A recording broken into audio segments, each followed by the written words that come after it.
하나님의 말씀입니다. 오늘 말씀의 제목은 하나님의 주권을 신뢰하라입니다. 우리는 지난 시간에 영적으로 묻어져 있던 엘리 제사장을 보면서 시대의 아픔을 읽을 수 있도록 깨어 있어야 함이, 영적으로 깨어 있어야 함이 참 중요하다라는 사실을 살펴보았습니다. 또한 우리의 자녀도 우리의 물질도 모두가 내 것이 아니라 하나님의 것이다 라는 것을 기억하면서 청지기적 영성을 가지고 살아가는 것이 중요함을 살펴보았습니다. 이제 오늘 본문에서는 한나의 기도, 한나의 찬양이 담겨 있습니다. 앞에 1장에서는 하나님 앞에서 탄식과 눈물로 기도드렸던 한나가 2장에서는 이제 기쁨으로 즐거워하며 하나님께 찬양을 올려드리고 있습니다. 한나의 기도, 한나의 노래 1절을 이렇게 시작하죠. 우리가 1절을 스크린을 화면을 보면서도 함께 같이 말씀을 읽겠습니다. 시작.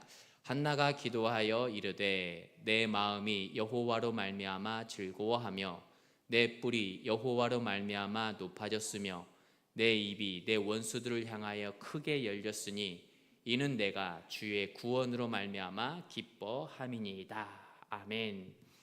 우리는 1장 사무엘상 1장을 통해서 한나의 인생이 참으로 힘든 삶이었다라는 것을 살펴보았습니다. 우리는 이렇게 힘든 인생을 통해서 기구하다라는 말을 표현하지 않습니까? 기구하다. 세상살이가 순탄하지 못하고 인생의 고난과 역경이 많은 그러한 삶을 기구하다. 참 인생이 기구한 인생이다. 이렇게 표현을 합니다. 한나가 그랬습니다. 아이를 갖고 싶어도 가질 수도 없었고 또한 그로 인해서 동서에게 핍박을 받으면서 지내야 했습니다.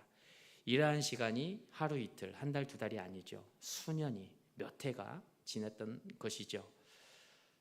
이러한 기구한 인생을 살아가야 했었는데 2장에 와서 그의 인생이 변하기 시작합니다. 바뀌었어요. 내 마음이 여호와로 말미암아 즐거워하며 내가 주의 구원으로 말미암아 기뻐함이니라. 기뻐하고 즐거워한다라고 2장을 그렇게 시작하고 있습니다. 한나의 삶이 이렇게 변할 수 있었던 결정적인 이유가 무엇일까요? 통곡하며 기도했던 그 한나의 기도의 영성이죠. 한나의 간절한 그 기도의 모습을 보시면서 하나님께서 그 기도에 응답해 주셨기에, 은혜를 주셨기에 한나는 기뻐하고 즐거워하는 그런 삶으로 살아갈 수 있었습니다.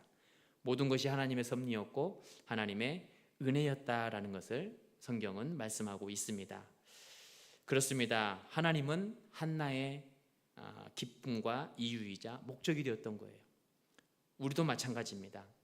한나를 통해서 우리가 기억해야 될 것, 세상에 우리를 만족해 하는 것들 참 많죠. 우리를 기쁘게 하고 즐겁게 하는 일들이 참 많아요.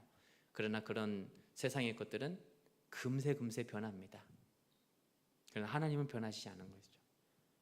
한나에게 다가갔던 그 하나님, 한나에게 기쁨을 주셨던, 즐거움을 주셨던 그 하나님이 우리에게도 마찬가지로 동일하게 하나님께서 우리의 기쁨과 즐거움의 이유가 되어야 된다라고 성경은 말씀하고 있는 것입니다.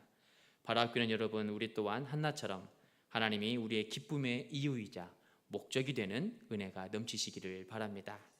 그렇다면 여러분, 한나에게 구원을 베푸셨던 하나님은 어떠한 하나님일까요? 2절, 3절을 보면 한나는 구원을 베푸신 하나님을 하나님의 성품, 하나님의 속성, 하나님의 은혜를 찬양하고 있습니다. 오늘 본문의 말씀 2절과 3절을 또 같이 함께 읽도록 하겠습니다. 여호와와 같이 거룩하신 이가 없으시니 이는 주밖에 다른 이가 없고 우리 하나님 같은 반석도 없으심이니이다. 심히 교만한 말을 다시 하지 말 것이며 오만한 말을 너희 입에서 내지 말지어다. 여호와는 지식의 하나님이시라. 행동을 달아보시느니라. 아멘.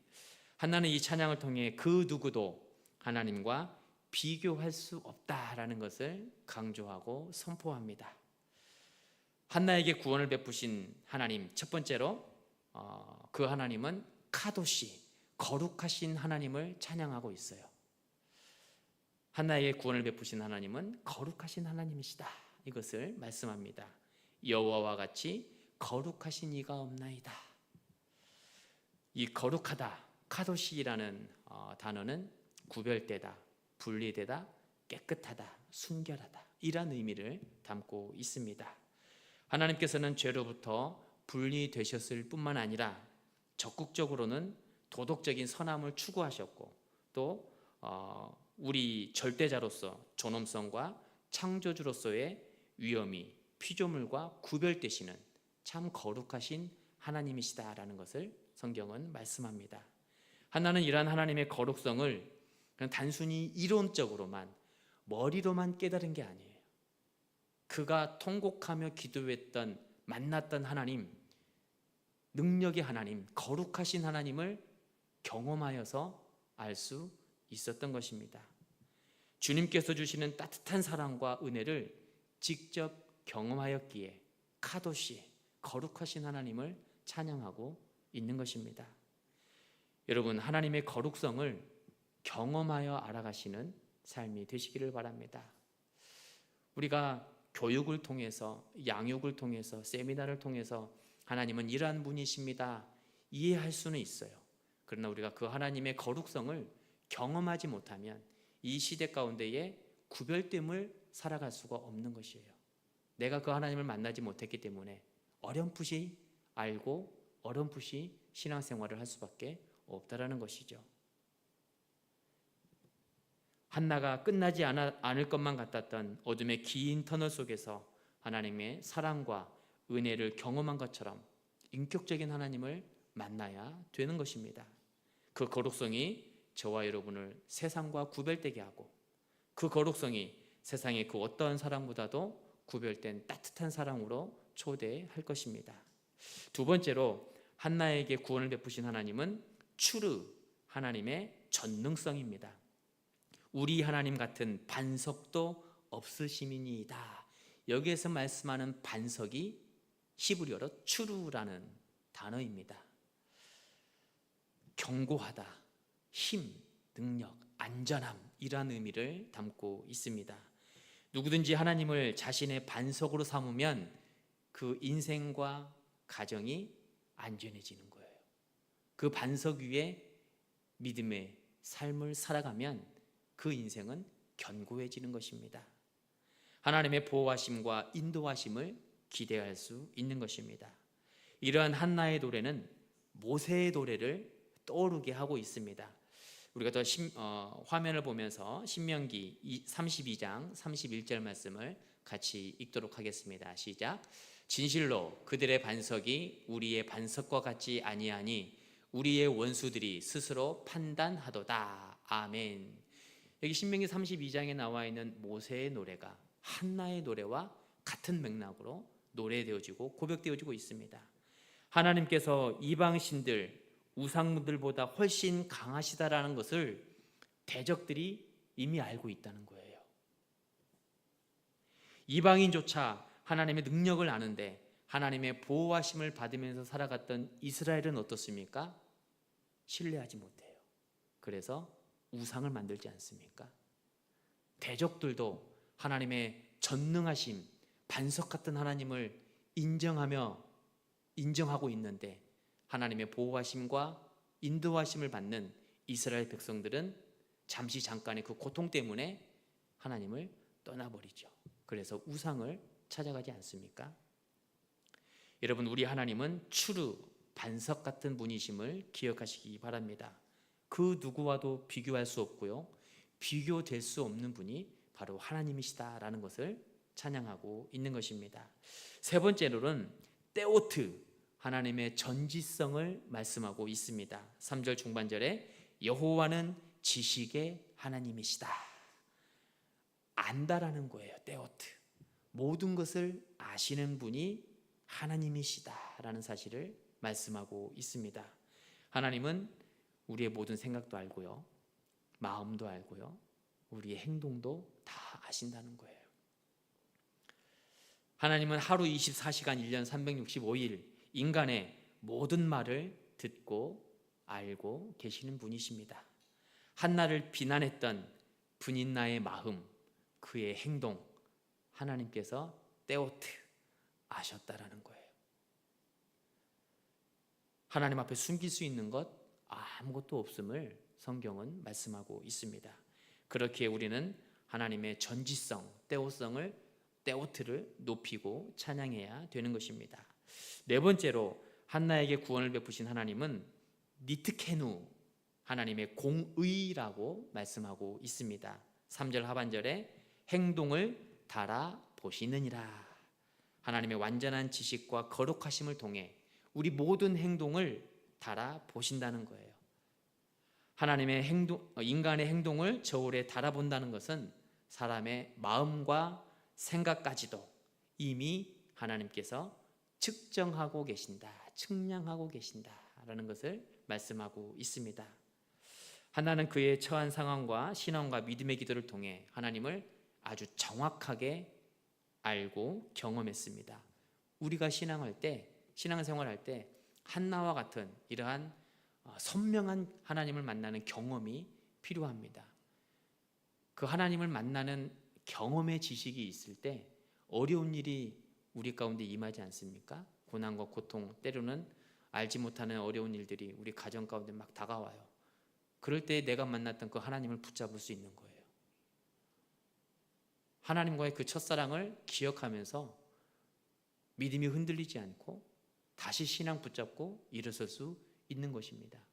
그러나 하나님을 만나는 그 선명한 기억, 경험이 약하거나 없다면, 머릿속으로만 알고 있다면 하나님을 붙잡을 수 있는 힘이 약한 거예요. 그렇기 때문에 우리는 하나님을 인격적으로 경험하는 시간이 꼭 필요한 것입니다. 저는 이것을 홍해와 같은 신앙생활이라고 말씀을 드리고 싶어요. 우리가 신앙생활할 때의 홍해와 같은 기적은 매번 일어나지 않아요. 신앙생활할 때 한두 번 정도 우리가 경험할 수 있습니다. 그러나 요단강과 같은 시간, 요단강과 같은 은혜는 매일매일 우리가 경험해야 돼요. 믿음으로 발걸음을 내딛었을 때에 범람하던 물이 멈추지 않습니까?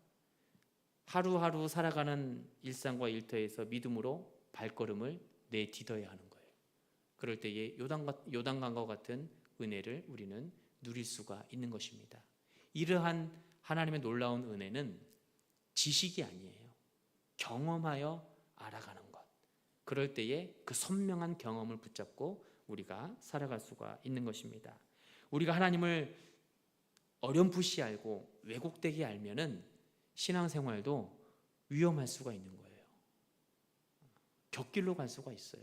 나는 내가 생각하기에 내가 받은 교육과 또 그러한 양육을 통해서 하나님을 이러한 하나님이다 알고, A라는 하나님이라 알고 신앙생활을 했는데 이만큼 시간이 지나 보니까 잘못 믿은 거예요. 그 시간을 어떻게 되돌립니까? 만일 나 혼자서 그렇게 신앙생활 잘못해서 다시 되돌아갈 수 있는 시간이 주어진다면 그것 또한 은혜이지만 잘못해서 이단으로 빠진다고 생각해 보십시다. 돌아올 수가 없어요. 신천지와 같은 이단에 가면은 엄마라고 안 하잖아요. 엄마라고 안 불러요. 아빠라고 안 불러요. 저 남자, 저 여자라고 불러요.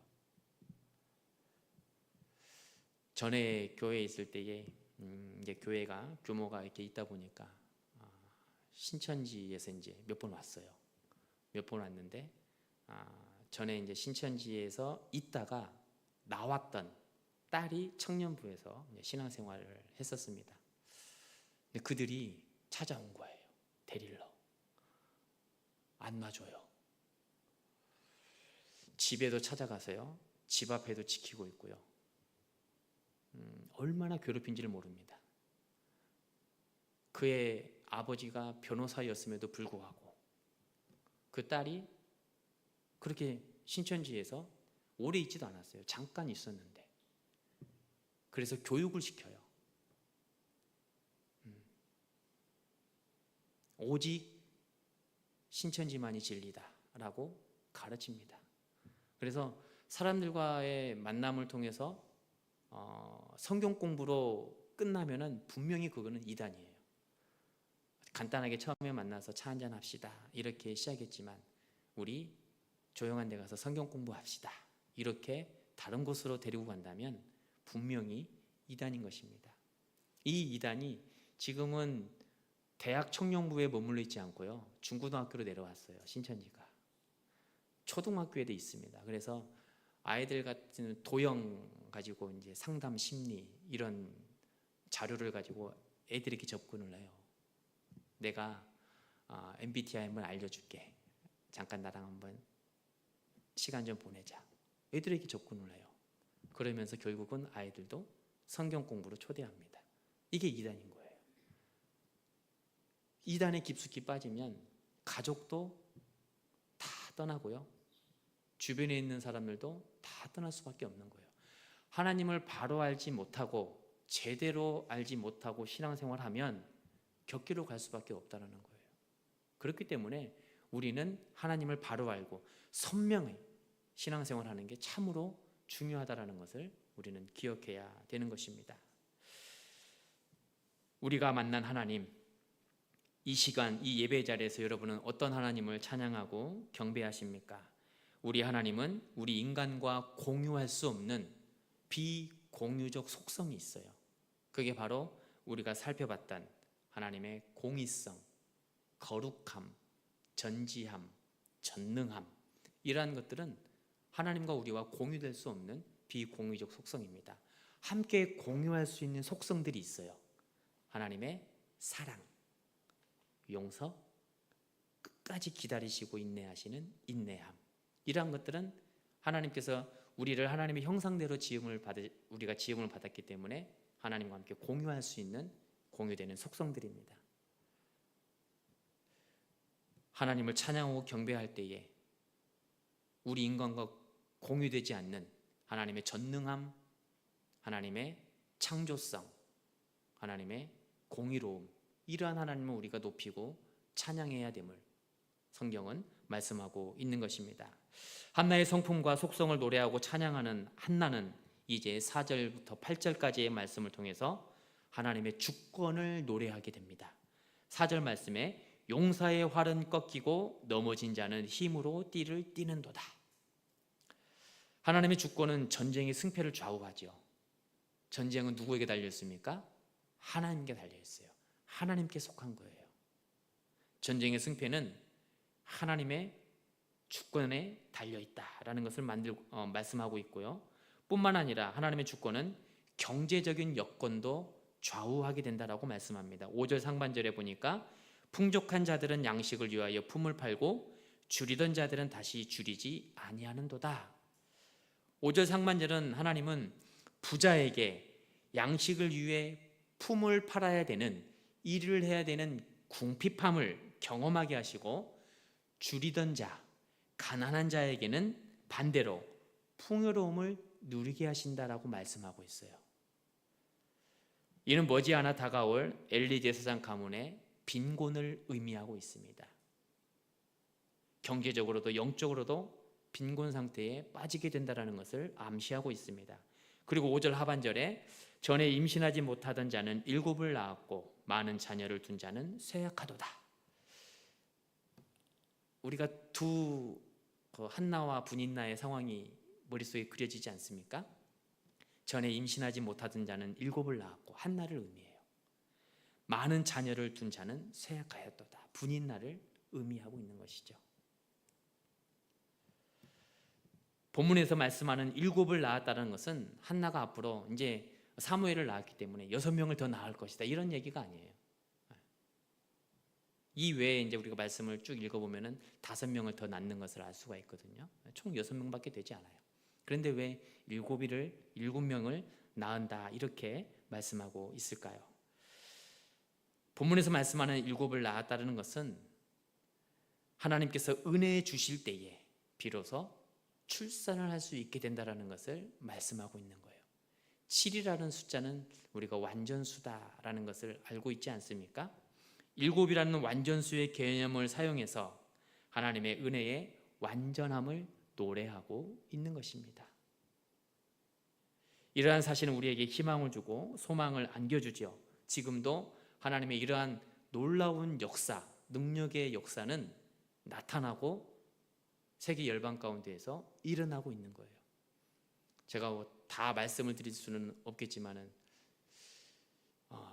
저희 어머니가 이제 한 제가 14살 정도로 기억이 됩니다. 중학교 1학년 때 어머니께서 이제 잘 못 드시고 막 그래서 병원에 가보니까 이제 위암이라는 거예요. 그래서 식도부터 위까지 다 잘라내셨어요. 지금도 위가 없으세요. 그냥 소장으로 이렇게 이제 드시고 계시는데 바로 옆에 이제 예수병원에서 수술을 했거든요. 그때 이제 이모님들께서 예수를 믿는 분이 한 분 계셨어요. 그래서 언니 이런저런 방법 다 해봐도 병원에서 안 된다고 하니 내가 믿는 예수 한번 믿어봅시다. 그래서 교회에 나가기 시작하고 하나님을 인격적으로 만나고, 지난번에도 저희 취임 예배 때 오시지 않습니까? 건강하세요 지금도. 하나님의 역사는 지금도 일어나고 있는 거야. 성경 한나 시대 때에만 일어났던 사건이 아니라 오늘을 살아가는 우리 가운데도 얼마든지 일어날 수 있다는 거예요. 이게 바로 하나님의 주권성입니다. 생명을 살리기도 하시고 부하기도 하시고 가난하기도 하시고. 한나가 노래하는 하나님이 이와 같은 하나님이신 것이죠. 인간의 능력으로는 불가능합니다 라고 이미 결정이 나고 판정이 내려진다 할지라도 절망에 처한 사람까지도 하나님은 그 불가능을 뛰어넘어서 가능성을 보여주시는 분이에요.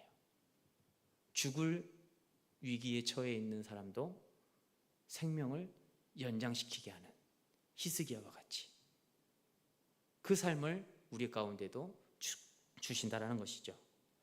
또한 여호와의 주권은 6절과 7절처럼 생사를 좌우하기도 하십니다. 6절 7절 말씀 우리가 또 화면을 보면서 함께 같이 읽겠습니다.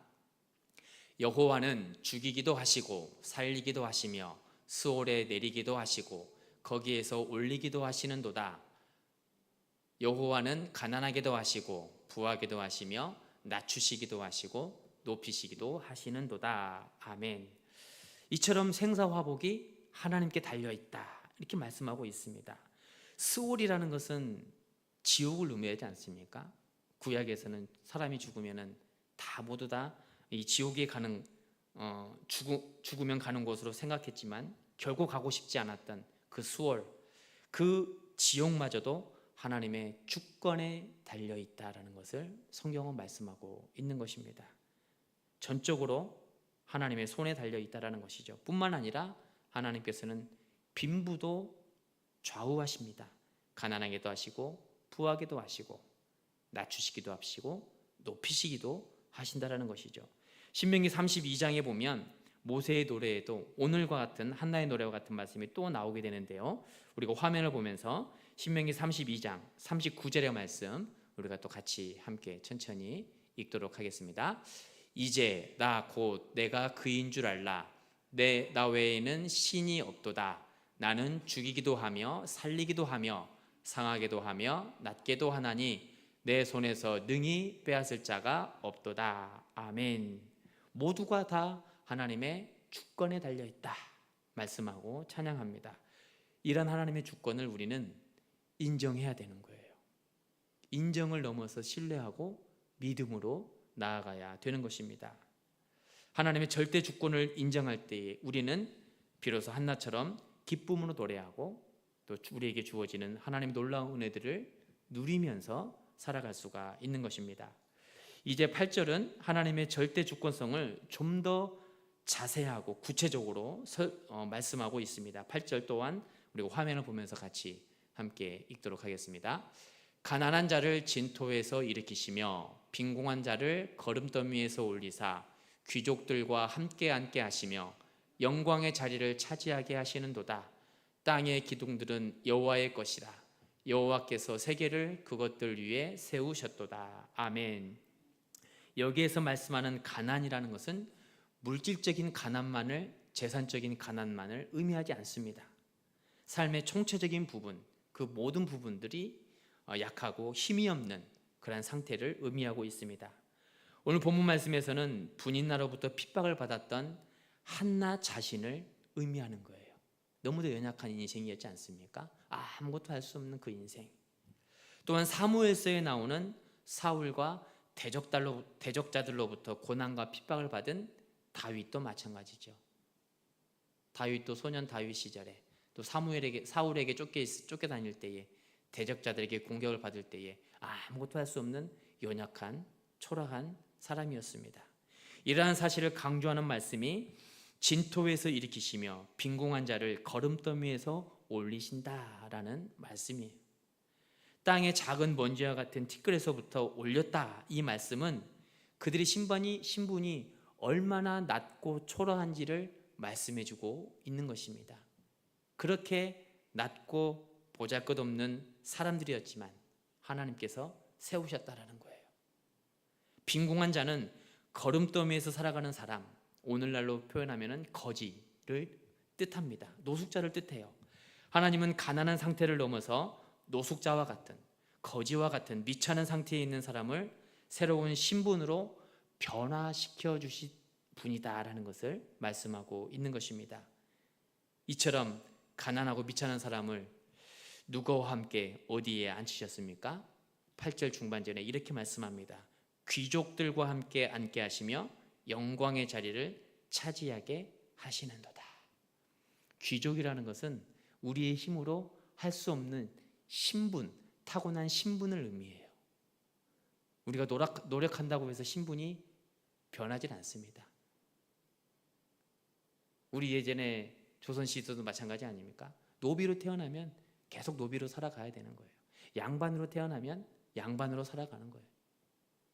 우리가 노력한다고 해서 열심히 일한다고 해서 크게 바뀌지를 않는다라는 것이죠.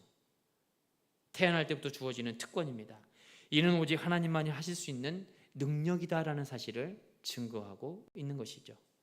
이처럼 한나는 자신의 삶을 바꾸어 주신 하나님을 찬양하면서 인간의 삶을 역전시키시는 하나님이시다라는 것을 노래하고 있는 것입니다. 하나님의 주권을 노래하고 찬양하는 한나는 이제 마지막에 집으로 돌아가기 전에 9절과 10절을 통해 하나님의 신실하심을 이렇게 노래하고 찬양합니다. 먼저 9절 말씀 우리가 또 함께 같이 읽도록 하겠습니다. 그가 그의 거룩한 자들의 발을 지키실 것이요 악인들을 흑암 중에서 잠잠하게 하시리니 힘으로는 이길 사람이 없음이로다. 아멘. 앞에 4절부터 8절을 통해서 하나님의 절대 주권을 한나는 기도하고 찬양했습니다. 그러나 그분의 주권이 아무런 기준도 없이 아무 때나 아무에게나 무절제하게 나타난다는 건 아니에요. 하나님의 놀라운 은혜, 하나님의 복은 아무에게나 주어지는 게 아니다라는 걸 말씀하고 있습니다. 누구에게 주어질까요? 9절 상반절에 그가 그의 거룩한 자들의 발을 지키실 것이요. 여기서 다시 한번 카도시, 거룩성이 나오지 않습니까? 구별된 사람들에게 하나님께서 은혜를 주시고 고난과 고통을 당하던 그 인생을 기쁨과 즐거움으로 바뀌어주시는 역전의 인생으로 살아갈 수 있도록 변화시켜 주신다는 거예요. 아무에게나 이 은혜를 주시지 않습니다.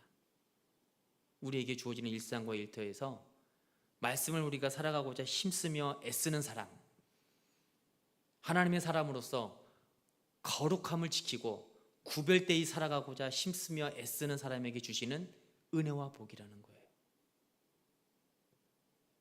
여러분, 우리는 하나님의 형상으로 지음받은 하나님의 작품이고 피조물입니다. 하나님의 거룩성이 우리에게도 흐르고 있는 거예요.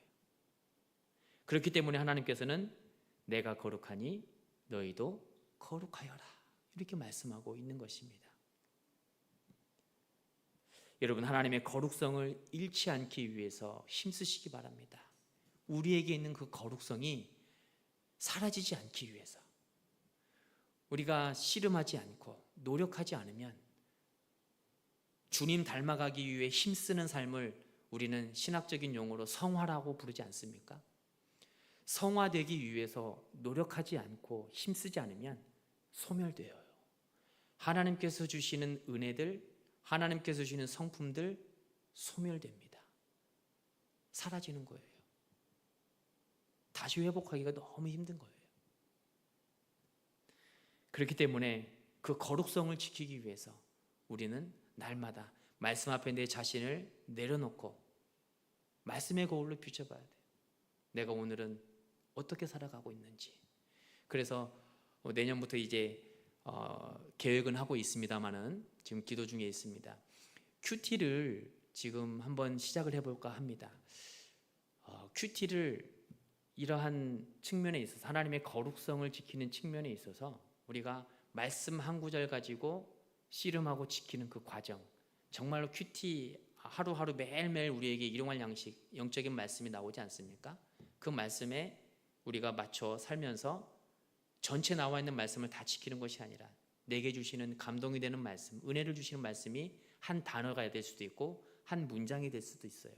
그 말씀을 지키기 위해서 하루를 살아가는 거예요. 그게 큐티거든요. 이러한 삶을 우리가 살아갈 때에 우리 안에 있는 거룩성이 지켜지는 거예요. 주님의 사람으로서, 하나님의 백성으로서 이 땅에서 살아갈 수가 있는 것입니다. 여러분, 하나님은 모든 것을 아시는 전지하신 분이십니다. 뿐만 아니라 모든 것을 행하시는 전능하신 하나님이세요. 만일 우리를 지키시는 하나님께서 뜻은 가지고 있지만 힘이 없다면, 능력이 없다면 전능자가 아닐 것입니다. 그러나 하나님은 우리를 보호하실 마음만, 생각만 가지고 계시는 것이 아니라 실질적으로 그러한 힘과 능력이 있다는 거예요. 그렇기 때문에 우리는 하나님을 우리의 반석, 우리의 반석이다 고백하면서 인생과 생명까지도 주님께 맡기는 것 아니겠습니까? 또 거룩한 자들과 대조되고 있는 악인들은 그렇다면 어떤 사람들일까요?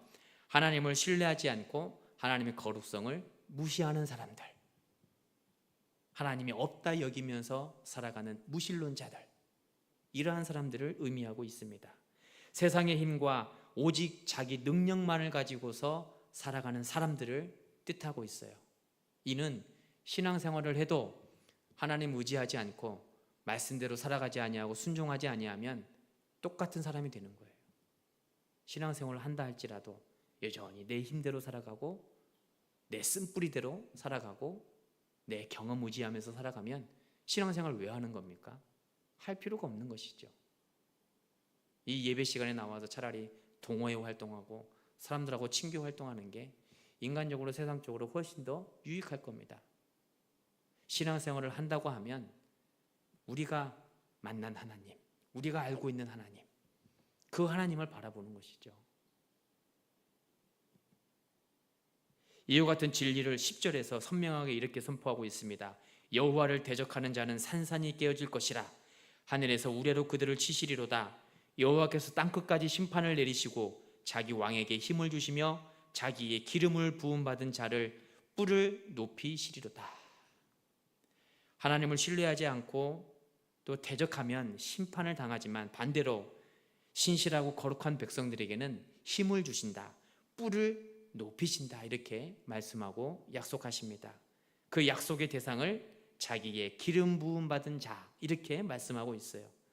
엘리의 뒤를 이어서 세워질 사무엘을 뜻하기도 하고요, 또한 백성들의 요청대로 세움을 받은 사울을 의미할 수도 있습니다. 그러나 한나의 노래, 한나의 기도를 마치는 지금에서는 한나가 여기에 해당할 것입니다. 뿐만 아니라 더 나아가 기름 부음을 받은 그리스도라는 뜻이 기름 부음, 이런 뜻을 가지고 있지 않습니까?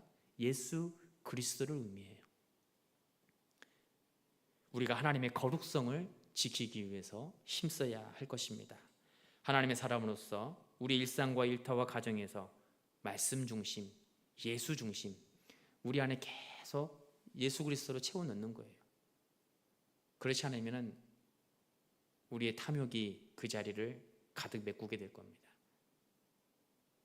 세상 것이 우리의 마음을 지배하게 되는 거예요. 그러면은 예수의 사람이 아니라 세상의 사람이 되는 거예요. 이제 11절을 보면 한나는 기도를 마치고 남편과 함께 라마에 있는 자기 집으로 돌아갑니다. 11절에 엘가나는 라마 자기 집으로 돌아가고 그 아이는 제사장 엘리 앞에서 여호와를 섬기니라. 이제 사무엘은 엘리 제사장과 함께 남아서 하나님을 섬기게 되죠. 여러분, 이와 같은 한나의 기도를 통해 우리가 기억해야 할 것이 있습니다. 하나님의 속성, 하나님의 성품이죠. 우리가 처음에 살펴봤던 그 네 가지, 하나님의 전능하심, 공의로우신, 또 하나님의 그 창조성을 우리가 노래하며 함께 살펴봤지 않습니까? 무에서 유를 창조하신 하나님, 죽이기도 하시고 살리시기도 하시고 가난하게도 하시고 부하게도 하시고 낮추시기도 하시고 높이시는 분이 바로 우리 하나님이시다. 그 하나님의 주권을 신뢰했기 때문에 한나의 인생이 역전이 된 거예요. 우리의 삶도 얼마든지 언제든지 바뀔 수가 있는 것입니다. 이 역전의 인생은 아래에서 위로만 바뀌는 게 아니에요.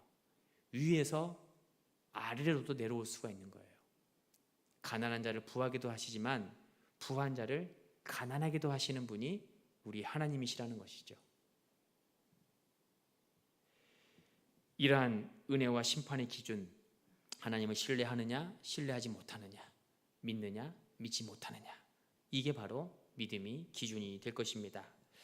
하나님의 응답하신 하나님의 주권과 섭리를 찬양하는 1절 말씀 우리가 다 같이 함께 읽고 마치고자 합니다. 한나가 노래하고 기도했던 1절 말씀, 스크린 화면을 보면서 1절 같이 함께 읽겠습니다. 한나가 기도하여 이르되 내 마음이 여호와로 말미암아 즐거워하며 내 뿔이 여호와로 말미암아 높아졌으며 내 입이 내 원수들을 향하여 크게 열렸으니 이는 내가 주의 구원으로 말미암아 기뻐함이니이다. 아멘. 오직 하나님만을 신뢰했던 그 한나처럼 하나님만을 믿으며 신뢰하며 나아갈 수 있는 저와 여러분이 되기를 축복합니다.